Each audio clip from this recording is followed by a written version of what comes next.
नरेमध्ये नवले हॉस्पिटलच्या जवळच एक जबरदस्त स्पॉट आणला आहे, तो म्हणजे लंबोदर फूड हब. मित्रांनो, यांच्याकडे फूडची व्हरायटी भरपूर आहेच, त्यातल्या त्यात त्यांची क्वालिटीही जबरदस्त आहे.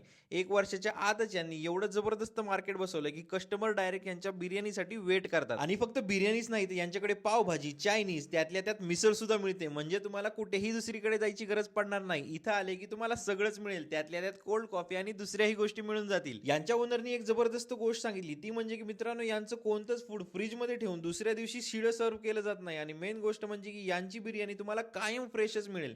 यांचं चायनीज ते एकदा नक्कीच ट्राय करायला हवं, कारण की त्याची टेस्ट एकदम जबरदस्त होती. आणि प्लस पॉईंट म्हणजे की हे रात्री 1 वाजेपर्यंत सुरू असतं, म्हणजे लेट नाईट क्रेविंग साठी सुद्धा एक परफेक्ट स्पॉट आहे. आणि मित्रांनो, बिर्याणीचा पहिला घास खाल्ल्या खाल्ल्या समजलं की लोक यांच्या बिर्याणीची वाट का बघतात. आणि खरंच सांगतो, एकदा तुम्ही लंबोदर फूड हबला गेलात की दुसरीकडे कुठेही जाणार नाहीत. मग आता विचार करू नका, नरेमध्ये असाल किंवा मग नवले ब्रिजच्या आसपास कुठेही असाल तर लवकरच भेट द्या लंबोदर फूड हब. आणि इथपर्यंत व्हिडिओ बघितली असेल तर फॉलो करायला विसरू नका.